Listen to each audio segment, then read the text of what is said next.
Salam sejahtera bagi kita semua.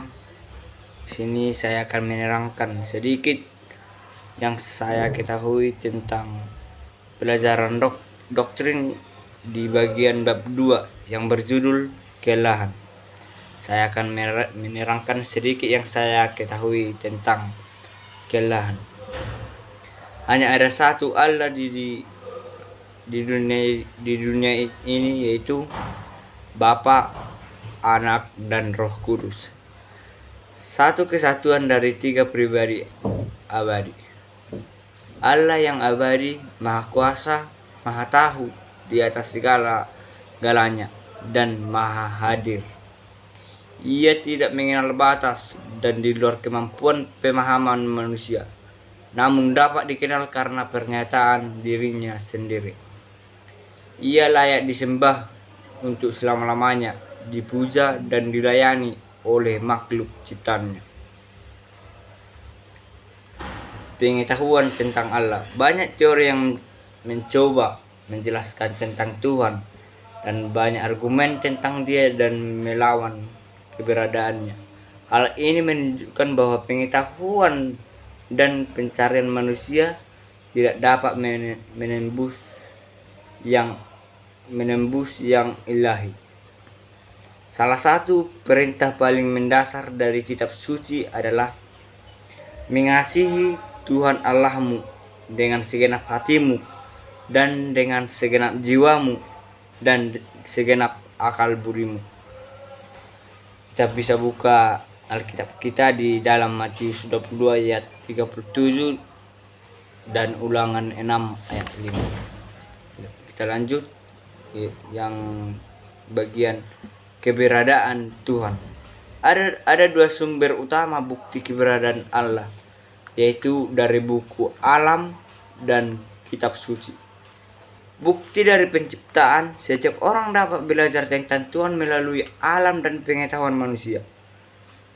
Daud menulis, langit menceritakan kemuliaan Allah dan cakrawala memberitahukan pekerjaan tangannya yang tertulis di dalam Mazmur 19 ayat 2.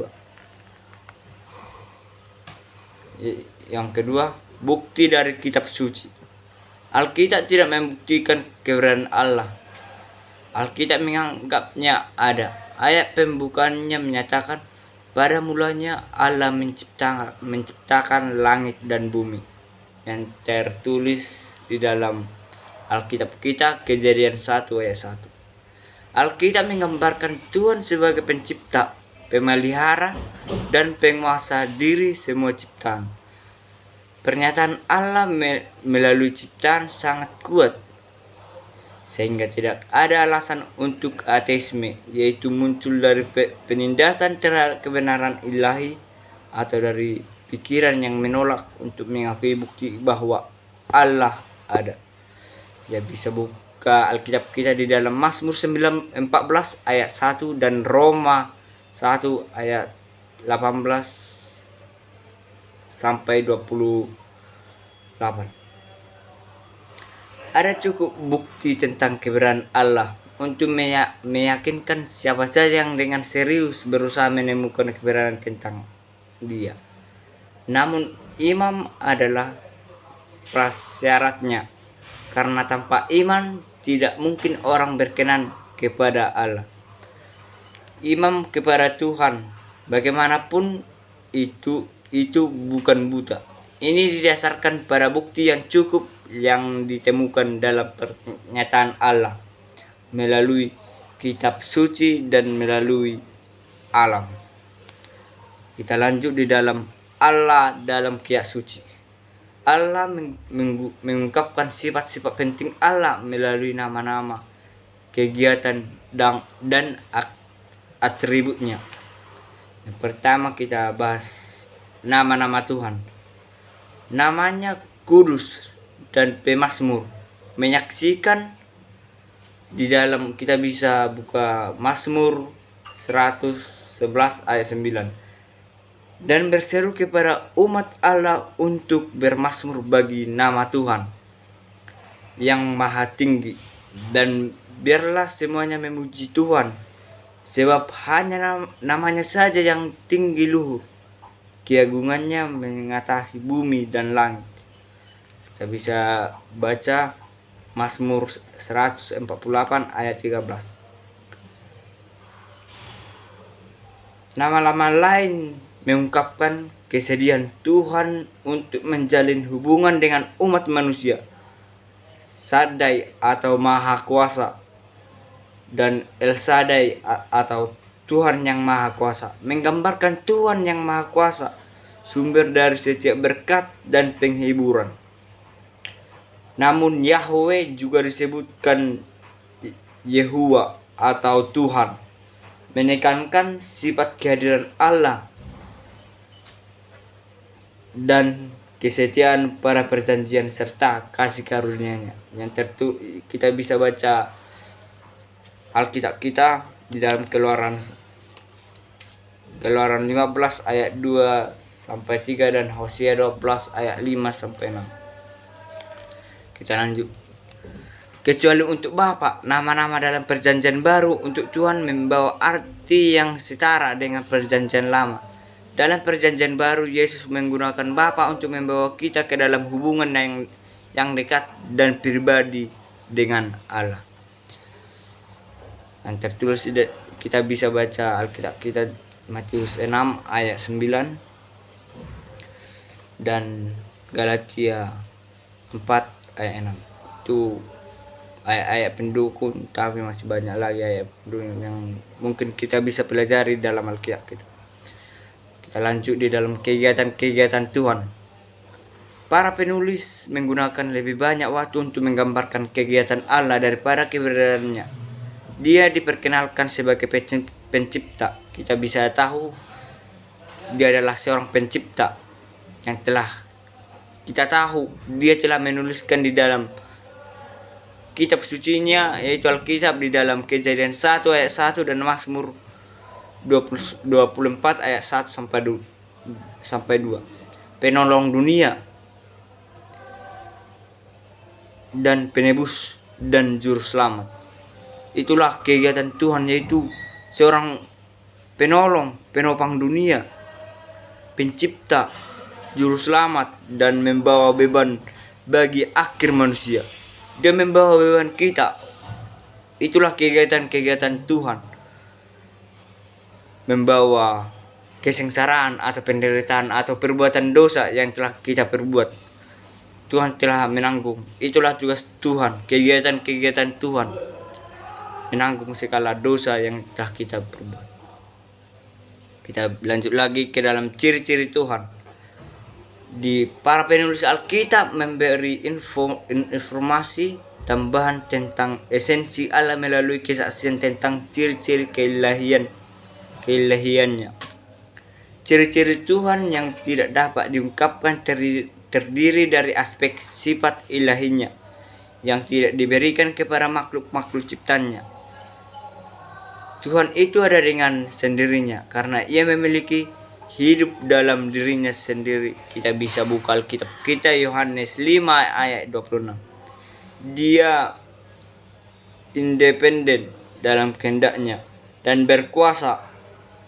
Kita bisa buka Mazmur 115 ayat 3. Dia maha tahu, mengetahui segalanya. Di dalam Ayub 37 ayat 16. Tuhan ada di mana-mana. Kita bisa buka Mazmur 139 ayat 7 sampai 12 dan Ibrani 4 ayat 13. Melampaui semua ruang, bahwa Ia sepenuhnya hadir di setiap bagian ruang. Ia kekal melebihi batas waktu, namun sepenuhnya hadir di setiap saat. Ciri-ciri Tuhan yang dapat diungkapkan mengalir dari perhatiannya yang penuh kasih bagi umat manusia. Hal ini termasuk kasih karunia, penuh rahmat, sabar, kudus, kebenaran, keadilan yang benar. Itulah ciri-ciri Tuhan. Kita lanjut lagi ke kedaulatan Tuhan.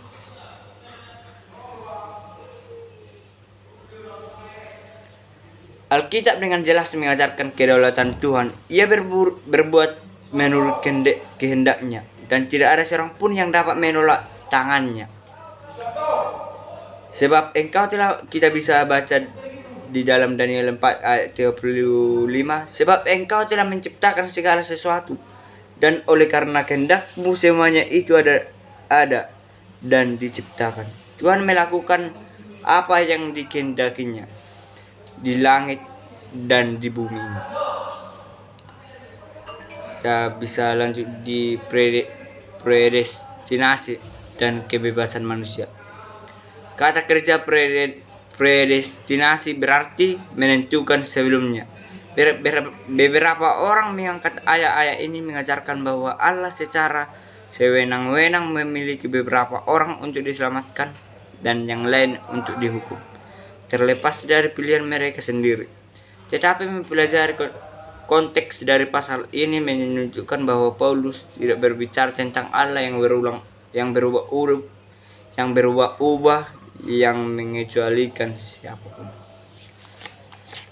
Kebebasan memiliki manusia adalah faktor penentu bagi nasib pribadi seseorang, yang adalah bukti nyawa bahwa Allah secara terus-menerus menghadirkan hasil penurutan dan pelanggaran, serta menolong orang berdosa untuk memilih penurutan dan kehidupan.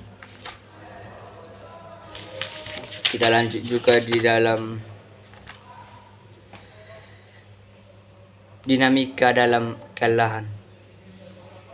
Apakah hanya ada satu Tuhan? Bagaimana dengan Kristus dan Roh Kudus?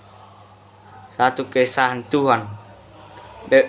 Berbeda dengan bangsa kafir di sekitar Israel, percaya hanya ada satu Tuhan. Perjanjian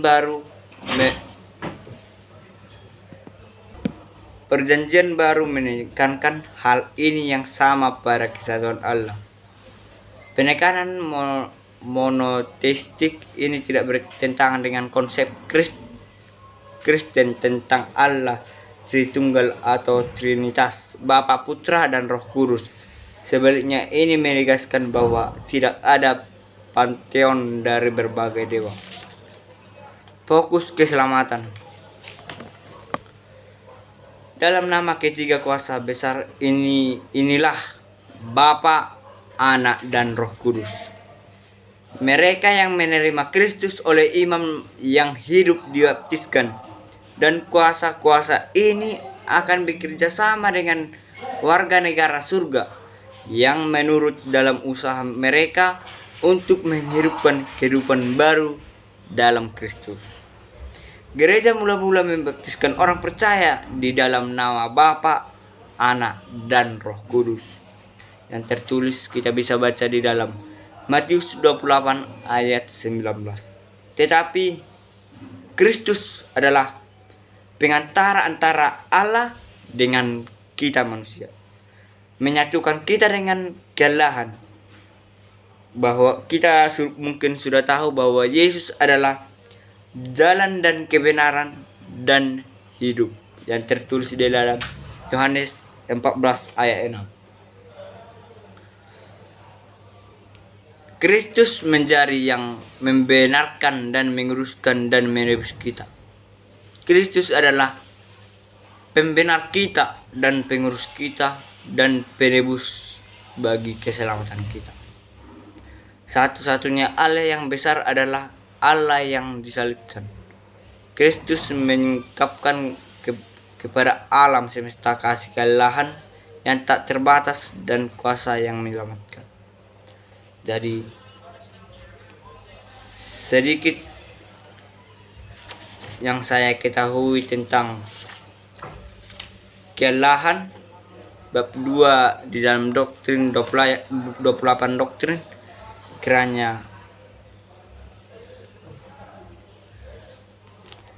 Kiranya pembelajaran ini menjadi menguatkan iman kita dan membuat kita lebih dekat dengan Tuhan. Sekian yang saya bisa sampaikan. Terima kasih.